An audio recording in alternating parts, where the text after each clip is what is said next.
گهدارن هیوی اف ام ین هجا و دلال دما خوش به دخلک کنوج کوشیا توره دا پیره گهدارن مین هجا امی دوی خلکه دا توره دا پیره خواه دا امهن آگاهیان لسر گنده گرزیرین بوارا پار و بکن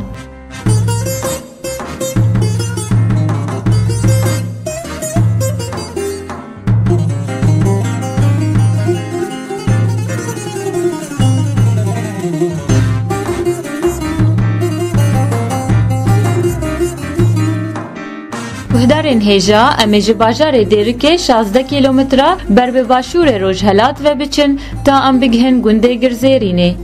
امی جناوی گند دست بکن لگوری خلک گند دبیجن کوناوی گرزیرین جگره کولناوا گند هاتیه و به زمان عربی آنگو تل زهبه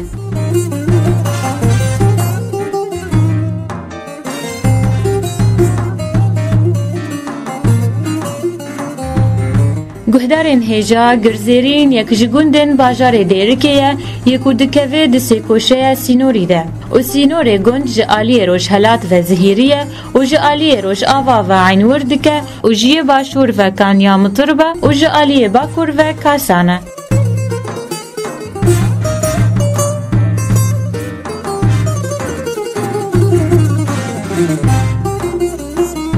گهدارن مین هجا روبری آواکری لگند دورا 2 کیلومتر چارکوشه و روبری زمین لگند 100 هکتاره و پرانیا چاندنی لگند چاندنیا گنم کزبرا و کمون و نوکایه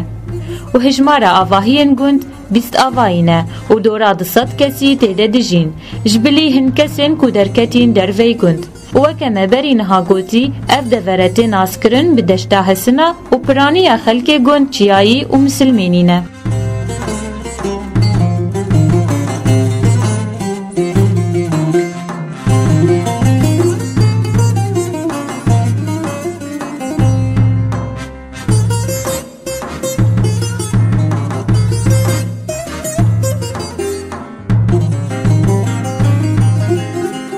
گهدارن مین هجا لگند گرزیرین دبستانه که سرطایی هیا و هروها گرک بناوی گریتوش نزدیکی کیلومتره کی دوری گنده و لگوری ریسپین گند دبیجن یکمین مالبات لگند جیبی جیبوی جسال 1885 و ده سال 1997 ده الکتریک هاتیه گند